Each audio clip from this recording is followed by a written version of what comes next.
Left lateral చెప్తారు. Okay, lateral position పెట్టేది అందుకు ఆస్పిరేట్ కాకుండా, ఫస్ట్ ఫార్మోస్ట్ రీజన్ ఆస్పిరేషన్ అవ్వకుండా, అది ఊపిరితిత్తులోకి వెళ్ళకుండా ఫుడ్ పార్టికల్స్. రైట్, 3 సార్లు పలకరియడం, కంటిన్యూ పలకరిస్తూ కూర్చోవద్దు. ఒక 3 సార్లు లేదు 4 సార్లు, అంతకు ఎక్కువ పలకరియాలి.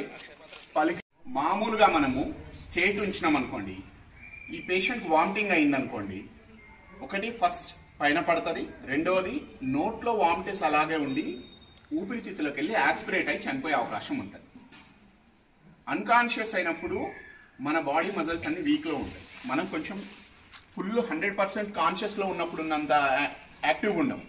ఆ వామిట్స్ అనేది యాస్పిరేట్ అయ్యే ఛాన్స్ ఉంటుంది. రెండవది, లెఫ్ట్ ఎందుకు ప్రిఫర్ చేస్తామంటే అబ్డామిన్ షేప్ ఏముంటుంది, ఇట్లా ఉంటుంది. లెఫ్ట్ లాటరల్ పెట్టినప్పుడు అబ్డామిన్లో ఫ్లూయిడ్స్ అన్ని స్టమక్. ఓకే, ఇంకా అమ్మా చెప్పండి, పర్లేదు తల్లి, ఏం తప్పులేదు. ఇగో మీకు తెలిసిన ఆన్సర్ చెప్తున్నారు తల్లి, తప్పులేదు, చెప్పండి. సో వాళ్ళు చెప్పిందన్నీ కరెక్టే. యాక్చువల్లీ మనం రెస్పిరేషన్ చెక్ చేయాలంటే నార్మల్గా చాలా మంది ఇట్లా పెడతారు. బట్ ఇప్పుడు ఇదే ప్లేస్ తీసుకుందాం. ఈ బయట నేను ఒక పర్సన్ పడ్డాడు, నేను వెళ్ళి ఇక్కడ ముక్కు దగ్గర వేలు పెట్టా, చెట్టు గాలేస్తుంది. చెట్టు గాలి తాకుతుందా, ముక్కు గాలేస్తుందా కన్ఫర్మ్ అవుతుందా మనకు? కాదు కదా. ఇప్పుడు ఇక్కడే ఒక ఫ్యాన్ ఉంది, ఫ్యాన్ కింద ఉన్నాడు, ముక్కు దగ్గర వేలు పెడితే ఫ్యాన్ గాలా ఈ గాలా మనకు డౌట్ కదా, క్లారిటీ ఉండదు కదా. అండ్ బ్రీతింగ్ ఫోర్స్ ఎంత ఉందో మనకు తెలియదు.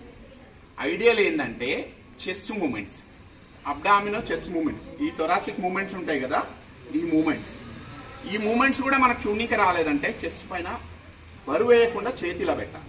పెట్టినప్పుడు నెమ్మదిగా చేతు పైకి కిందికి ఆడుతుంది. లేదు అంటే చెస్ట్ మూమెంట్సే చూసుకోండి. ఓకే, యూజువల్గా మనము ఈ పల్స్ చూస్తున్నప్పుడే కళ్ళతో చెస్ట్ మూమెంట్ చూడాలి. అర్థమైందా? సో వీటన్నిటికీ టైం వేస్ట్ చేయకూడదు. ఫస్ట్ థింగ్, సిపిఆర్లో టైం అనేది చాలా ఇంపార్టెంట్. 3 సార్లు పిలిచి పల్స్ చూసి చెస్ట్ మూమెంట్ చూడడం, ఇదంతా కలిపి 10 సెకండ్లలో అయిపోవాలి. ఓకే, ఎందుకు ఈ మాట చెప్తున్నా అనేది ఎక్స్ప్లెయిన్ చేస్తాను. ఒక పేషెంట్ పడిపోయినప్పుడు ఒకవేళ లిటరలీ హార్ట్ ఆగిపోయింటే ఆ పేషెంట్కి బ్లడ్ సప్లై అనేది ఆగిపోతుంది. బాడీ పార్ట్స్ అన్నిటికీ బ్లడ్ సప్లై ఆగిపోతుంది. మీరు సిపిఆర్ చేయడం వల్ల బ్లడ్ సప్లై స్టార్ట్ చేస్తున్నారు. ఈ స్టార్ట్ చేయడం అనేది ఎంత ఫాస్ట్గా చేస్తే ఆర్గాన్ డ్యామేజ్ అంత కాపాడగలుగుతాం. సో చాలా మంది స్ట్రోక్ వచ్చి పడిపోయింది సార్, హాస్పిటల్ తీసుకెళ్ళినాం, పేషెంట్ బతికిండు కానీ కోమాలనే ఉన్నాడు అంటారా? ఎందుకు?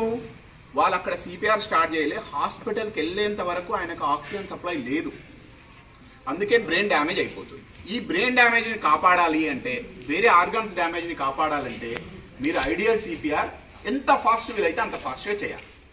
సో